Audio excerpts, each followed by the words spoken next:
সম্প্রতি আফগানিস্তানে ভয়াবহ ভূমিকম্প হয়েছে, এতে ৬ শতাধিক মানুষ নিহত হন।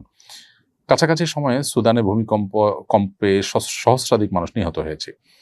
অনেকে এ ধরনের প্রাকৃতিক দুর্যোগকে আল্লাহর পক্ষ থেকে আযাব হিসেবে বিবেচনা করেন। ভূমিকম্প বা এ ধরনের প্রাকৃতিক দুর্যোগ কি আযাব? এ ব্যাপারে শরীয়তের ভাষ্য কি? এ ধরনের প্রশ্ন আমাদের কাছে নিয়মিতই আসে এবং বারবার করে আমরা একই প্রশ্ন উত্তর দিয়েছি। ভূমিকম্প এটা আল্লাহর পক্ষ থেকে শাস্তি হতে পারে। কোনো জাতির মধ্যে অপরাধ প্রবণতা বেড়ে গেলে আল্লাহ তাআলা শাস্তি দিতে পারেন। আবার একইভাবে এটা আল্লাহ তাআলার পক্ষ থেকে পরীক্ষাও হতে পারে যে কেউ হয়তো কতটা আল্লাহর অনুগত বান্দা সেটি পরীক্ষা করবার জন্য আল্লাহ বিপদ দিয়ে তাকে পরখ করেন যে তিনি কতটা আল্লাহর অনুগত থাকেন। আল্লাহ সবই জানেন, সেটিকে আল্লাহ প্রমাণ করতে চান আমাদের কাছে। আবার কখনো কখনো মানুষকে সঠিক পথে ফিরে আসার জন্য আল্লাহর পক্ষ থেকে অ্যালার্ম হিসাবে মেসেজ হিসাবে সেটি দেওয়া হয়। এজন্য আল্লাহ তাআলা সূরা সাজদা বলেছেন, ওয়ালা নুযিকান্নাহুম মিনাল আযাবিল আদনা দুনাল আযাবিল আকবার লাআল্লাহুম ইয়ারজিউন। দুনিয়াতে আল্লাহ তাআলা ছোটখাটো আযাব দিয়ে মানুষকে বড় আযাব আখিরাতে যেটা মানুষের জন্য অপেক্ষা করছে সেটা থেকে বাঁচাবার জন্য আল্লাহ তাআলা অনেক সময় দুনিয়াতে ছোট আযাব দেন যেন মানুষ ফিরে আসে অন্যায় কর্ম থেকে।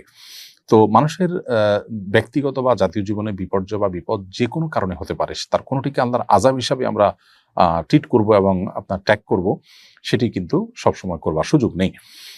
তবে এটা ঠিক যে কিয়ামতের আগে অনেক বেশি পরিমাণে ভূমিকম্প হবে, সে মর্মে হাদিস রয়েছে নবী সাল্লাল্লাহু আলাইহি ওয়াসাল্লাম থেকে। অতএব ভূমিকম্পের পরিমাণ বা মাত্রা বেড়ে যাওয়া এটা কিয়ামতের আলামতসমূহের মধ্যে থেকে একটি। আল্লাহ তাআলা এই ধরনের ভয়াবহ ভূমিকম্প এবং এই ধরনের যে ক্ষয়ক্ষতি হয়ে থাকে তা থেকে আল্লাহ তাআলা আমাদের সবাইকে হেফাজতে রাখুন। ভূমিকম্প হলে করণীয় কি? কোথাও যদি ভূমিকম্প শুরু হয় তাহলে সেক্ষেত্রে একজন ঈমানদার তওবা এবং ইস্তিগফার করবে দ্রুততার সাথে এবং সালাতে দাঁড়িয়ে যাবে। যদি যে জায়গায় ভূমিকম্প হচ্ছে বা অনুভূত হচ্ছে সে জায়গা থেকে তার বের হয়ে যাওয়াটা তার জীবন বাঁচানোর জন্য গুরুত্বপূর্ণ হয়ে থাকে, তাহলে সে বের হয়ে যাবে। এবং এক্ষেত্রে বের হয়ে যাওয়াটা তাকওয়া বা আল্লাহর প্রতি ভরসার পরিপন্থী নয়, বরং জীবন রক্ষার খাতিরে বের হয়ে যাওয়াটাই হলো শরীয়তের নির্দেশ।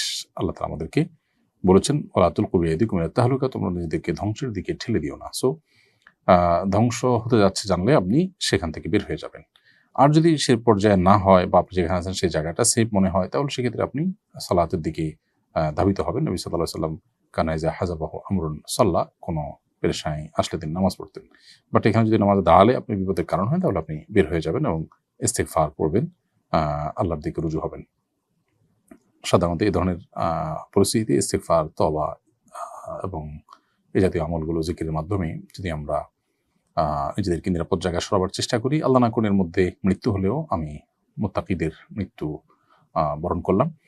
আর যদি আল্লাহ তাআলা আমাকে সেভ করেন তাহলে সেক্ষেত্রে ইস্তিগফার এবং আল্লাহর কাছে ক্ষমা প্রার্থনা, তওবা এগুলো সাধারণত মানুষের বিপদ কাটার কারণ হয়। তাহলে আমি এর মাধ্যমে আল্লাহর কাছ থেকে বিপদ মুক্তির স্কোপ পেলাম। এই জন্য দুই দিক থেকেই ইস্তিগফার এবং তওবার আমলটা আমাদের জন্য সবচেয়ে বেশি গুরুত্বপূর্ণ, অন্তত এই সময়টাতে। নতুন বিয়ে করে আমি প্রবাসে এসেছি। আমি ঋণগ্রস্ত এবং বাড়িতে বিয়ের উপযুক্ত 4 বোন আছেন। আমার স্ত্রী বলছেন আমি বিদেশে থাকায় নাকি তার হক নষ্ট হচ্ছে। সংসার পরিচালনার জন্য দূরে থাকলে কি শরীয়তের দৃষ্টিতে স্ত্রীর হক নষ্ট হয়? বাড়িতে চলে গেলে বোনের বিয়ে দেয়া, ঋণ পরিশোধ করা এবং সংসার চালানো কঠিন হয়ে পড়বে। আমার করণীয় কি? বিবাহিত মানুষের জন্য স্ত্রীর হক আদায় করাটা কর্তব্য। যেহেতু আপনি বিবাহ করেছেন, বিবাহিত মানুষ, সো আপনার স্ত্রীর শারীরিক হক, জৈবিক হক যদি আপনি আদায় না করেন এবং যার ফলশ্রুতিতে নিজেকে নিয়ন্ত্রণ করতে না পারেন, তাহলে সেক্ষেত্রে আপনি অবশ্যই গুনাহগার হবেন যদি তিনি গুনাহের পথে পা বাড়ান বা পা বাড়ানোর মতো পরিস্থিতি তৈরি হয়। তো এই জন্য স্ত্রীর হক নষ্ট যেন না হয় সেদিকটা আপনাকে লক্ষ্য রাখতে হবে। ঠিক একই সাথে আপনার সংসার চালানো সম্বন্ধীয় যে বিষয়গুলো দেখছেন সেগুলো আপনি যদি বিদেশে থেকে আপনাকে করতে হয় তাহলে আপনাকে নিয়মিত দেশে আসতে হবে এবং স্ত্রীর হক আদায় করতে হবে।